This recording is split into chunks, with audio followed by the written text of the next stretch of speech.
Hi there, this is Laura Workala with Laura's Sewing School in Arlington, Massachusetts, and my YouTube channel is So Ingenious. What I'm going to do today is that I've been working on this blouse out of this pretty K-facet fabric. It's called Wisteria in teal. And the back of this pattern requires shirring done with elastic thread. And so what happened is that I had some elastic thread that had been laying around for a little bit, and I did it, and it just didn't shrink the way it was supposed to. So what I wanted to do is I thought, well, why not take it out, and then I will show you how to do this, because you see elastic thread in the store, and it comes on spools like this in white or black, and how are you supposed to use it? They don't really tell you, I don't think. So anyway, what you want to do is you want to wind it on a bobbin first. You can have, I drew lines on here with a chalk. That's a chalk liner here. If you're going to buy a chalk liner, this is the best one.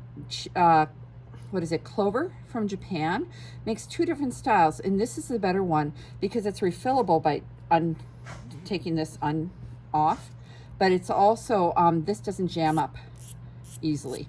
They have a smaller, skinnier version they have cartridges, and that one jams up more easily, so I prefer this one. It looks kind of like a tube of lipstick. Anyway, I drew parallel lines a 1/2 inch apart, and there are darts at each end on the back, and the ends of the elastic will get hidden in those darts, so I still have to make those darts yet. Okay, so I'm going to put this chocolate liner away. Maybe I'll just throw it in there. Now I need to wind a bobbin, and you do not wind the bobbin on the machine. Okay, you wind it by hand. So I have found that the best way to wind these bobbins, a lot of times you might hold the bobbin like this with your fingernails, but you can't, it's hard to do for the whole bobbin, and sometimes your fingers might get in the way. So what I like to do is I like to take and stick it on the end of a number 2 pencil, like that, so that way you can hold it while you wind it. Okay, so just cram it on there. Then what you do, you take and you put the end of the thread, the elastic thread, through one of the holes in the bobbin, and that's always easier to say than do.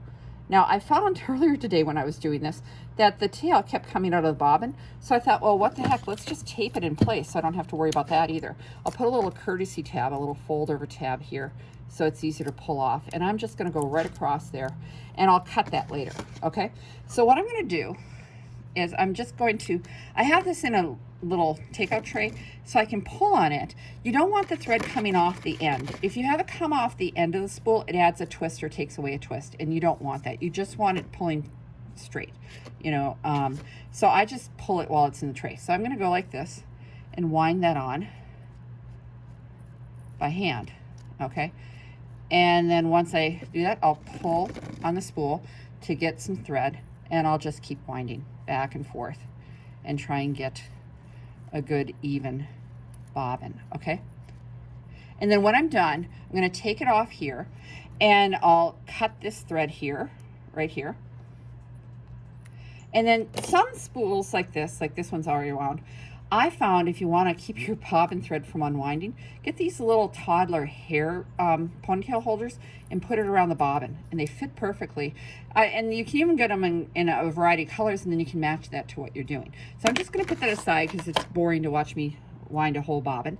Now what I'm going to do is I'm going to put this in the machine. I'm going to have regular thread on top, and then I'm going to have the elastic in the bobbin. You're going to drop it in just like you would a regular bobbin, and you're going to draw it into the tension. Okay, so it is going to get tension, and that's going to stretch it out and then make it gather the fabric later.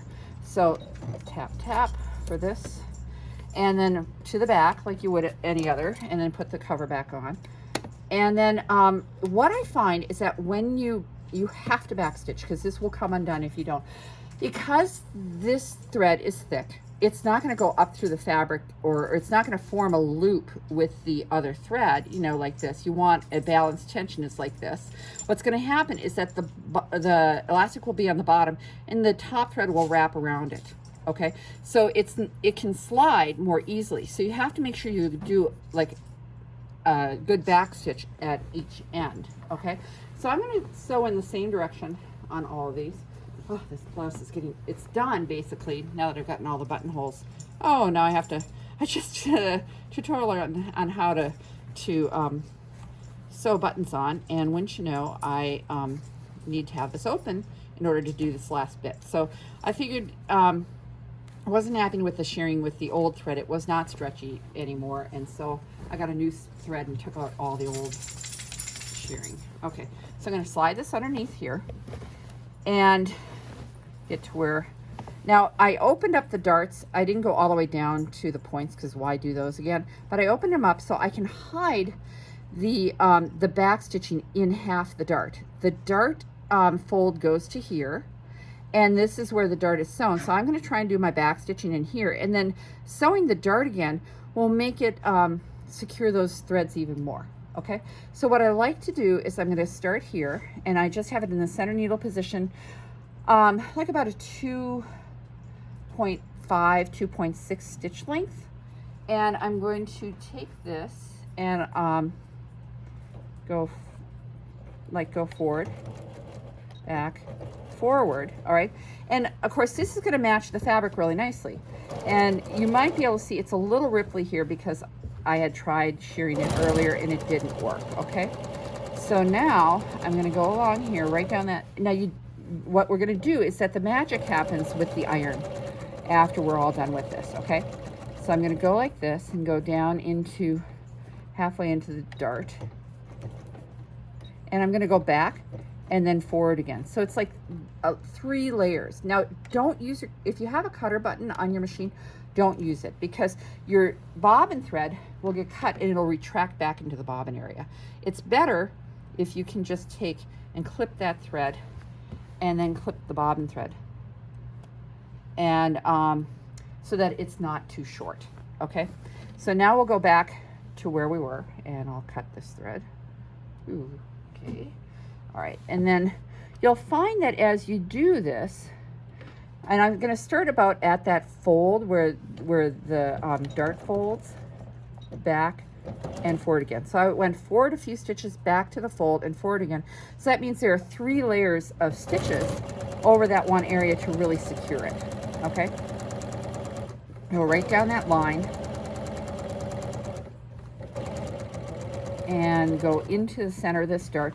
I drew a chalk line, which you probably cannot see, but I can see. So I'm going to go to that chalk line and back like about 3 stitches or 4 stitches, and then forward again. And then again, I have to remind myself, because I do have a cutter button and I'm used to using that, not to use the cutter button, and reach underneath and cut that. And then you can go back to the beginning, clip that one, and then let's find that. See, so this first tail was nice and long, because it won't actually catch if you use the cutter button. You'll have too short a stitch to really make a stitch, too short a thread with the elastic. It's elastic after all. I have 5 rows here, okay? So what you can do is, I'm just gonna keep going. And you might, if you find it boring and you've got it, you figured it out, then just fast forward to where I actually take and change out to the regular thread, and sew the dart. And if you find you don't need the help sewing the dart, then I would say then fast forward to where I hit it with speed. Oh shoot, I used my cutter button. Okay, well this is good. Now you can find out what you do when you use your cutter button. Our habits die hard, don't they? Okay, so let's see. So I'm going to cut this one at the beginning, and then I got to go in here and draw this up again, because if you look, it's retracted back into the bobbin area. There's no way that's going to draw up when you start stitching. So you'll be doing a bit of phantom stitching, which is like stitching that doesn't happen. Okay, so I'm going to grab my top thread, tap, tap, bring that up, sweep. So who wants to do that every time? That's why I say don't use a cutter, but now I'm getting hot. All right. Oh, the pressure, the pressure. Okay, so now I've got that back to where I want it, and I'm going to do the 4th row, and hopefully I do not forget. Oh, that's a big trick. Okay, hopefully I do not forget to, and I don't use the cutter button one, like a few stitches forward, a few stitches back, and then forward. And you see it's already starting to scrunch up a little bit. Okay, so that's good. That shows that this thread is a lot better than the one I did it with originally. I guess I had my fingers crossed because I had gone to the store with elastic thread on my list, and the line was so long because it was a Saturday that I didn't remember till I was in line that I needed elastic thread, and I did not want to have to leave the line and then get back in it again. It was not so good. Okay, so now I'm going to pull that, cut the thread against the surface, and then go here and clip that. And then I like to kind of get this thread now versus like later, because it could get caught underneath my stitching. I don't care to have that happen. Okay, just one more, bear with me. And like I said, fast forward if this is too boring for you. Sometimes people who want to see what happens, this matters. Okay, so see, I have to open up this dart. I would sew usually you sew the dart after you've done all the lines, but of course, since I'm redoing it, the dart was already sewn, and I don't want to take out the whole dart because, you know, getting those tiny stitches off the point of the dart are just impossible. Okay, and someday I'll talk about how to sew darts. Now look at that, it's already shirring, S-H-I-R-R-I-N-G. It's already gathering or ruching. Boy, all those words for one process, and it's stretchy. This is going to shear even more after I do the seam. Okay, so sometimes you may want to pull on it so that it's not sewing it already pre-gathered. Okay, so I'm just trying to make sure it's smooth, and because this is shrunk and I'm trying to make sure that's smooth, this looks like I'm sewing in an arc, but I am not. Okay, so here we go. So don't worry about it. Now you can actually do some cool things. Like you could take and make a super easy dress for kids in the summer by taking a piece of, say, 45-inch wide fabric, excuse me, and hem the top, hem the bottom, take and sew, draw lines a 1/2 inch apart, about 1 inch down from the top hem, and sew all those lines with the shirring, doing a good back stitch at each end. And then you can take and shrink it, sew the back seam, and you've got a tube dress, you know, and then you could always add straps to it if you wanted to. Okay, so now and then you can do this to the top of a skirt. One time I had a student show up with the cutest skirt. She had the cutest figure too, because this will follow your lumps and bumps. So I'm not anxious to wear something like that since I'm a plus size woman, but it was sheared at the top of the skirt and then released. It was really nice. It kind of hugged her waist and upper hip area and looked excellent. It looked really cute, and it was really cute fabric. Okay, so is that the 5 lines? That's the 5 lines. Okay, so now what I'm going to do, because I need to encapsulate this in the what do you call it, the now where is the bobbin for that color? I guess I put it away, and oh, here it is. Forgetting I was going to need it again. So I'm going to pull this out, and then I'll just save that for another time. I didn't use all that much. If you're, oops, sorry about that. Did you feel that? Okay, so, all right, so I'm just going to draw this up, and of course, tap, tap, tap, and I'm going to sew the darts back, okay? And since I've already sewn the points, I can probably do it in one pass. Most of the time when you have a double pointed dart, you have to sew from the center to the point and then flip it and sew from the center to the point. Okay, so now I'm going to show you the inside of this blouse. So you should be able to see the let me bring this back a little bit, the elastic thread and the shirring that's happening already. I don't want to shrink this yet because I have to sew the dart, and it is fairly flat there, so hopefully that's good. Boy, it looks like this is an even back stitch there. Well, hopefully then the dart stitching will make it stay. So I'm going to sew it from the side with the elastic thread, because I want to make sure that it gets flat, and I might back stitch over the one that doesn't look like I back stitched on it. A line of elastic. Okay, so I put some threads in there. I used tracing paper to trace the darts, so I still have those marks there, which is good. I'm going to overlap my previous area where I had started, you know, so I'll overlap that, just do a little bit of a back stitch. I'm trying to make sure that this is flat where I'm going to sew this dart stitching. I'm going to back stitch over that. Oops, aren't you going to? Oops, I'm doing something I tell my students not to do, which is sew over pins. I didn't do that, okay? Don't tell anyone. They're not here. Okay, so all right, I'm going to go here and then connect with where that was, and it's kind of nice. I don't have to redo the whole dart, and I could use my cutter button on that one. And throwing my pins on the floor. All right. All right, so now I've got that dart sewn, and I can go over to this one, and I'm going to turn it around, and I'm going to sew. I'm going to get this one folded, and let's see. I've got the iron heating up, so hang on with me, or fast forward till you see me move the camera over to the ironing board, because it's really cool to see how this area shrinks when you apply steam to it. It's really awesome, because you see this is shearing already. It's already getting gathered up, but it's not as much as it's going to be. But you see, you don't want to sew the dart after you sheared it, because then it's going to be harder to sew. Okay, so all right, yeah, these back stitches are good. Okay, so I'm going to lay this here. All right, overlap a little bit where I pulled out the stitches too, where I pulled out the stitches. Pull out a pin. Pin.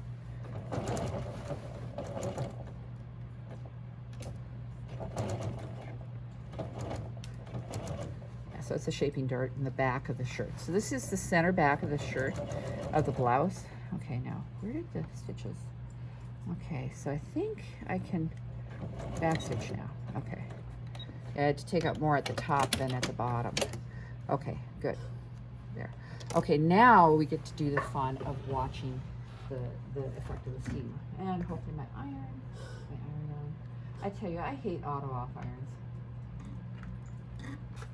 Yeah, of course we're gonna. Well, in the meantime, while that's heating up, we can move the camera over so you can see this. And one of these days, I'm gonna learn how to edit, and you won't have to watch these transitions, right? Okay, so here we go. Let's see how that looks. That looks, ooh, this is in the way. Okay, let me do that. All right, that looks better. All right, there we go. Okay, so now here's the sheared area. Let's see, is this gonna auto? This is an iron I brought in from home. I actually haven't even used it because I never sew at home. So, there we go, a burst of steam. Okay, so I hope you can see this area. I hope you can see it. Let's see, oops. I'm gonna probably lose my lamp here if I play around with it anymore. Okay, look at that. See, it's shrinking. And then you end up getting this really nice sheared area on the back of this blouse. See that? I don't know if you can see that. It's right here. See, isn't that pretty? It's really cool the way it looks when it kind of crunches up the pattern and just kind of intensifies that color. Might even do it from here. There we go. So now, let me just see. Here we go. See, so look at that. Isn't that pretty? And that was that easy to do just by doing 5 rows of straight stitches. It's not even a zigzag or anything like that. It's straight stitches. Well, I hope that was helpful. I'll talk to you later.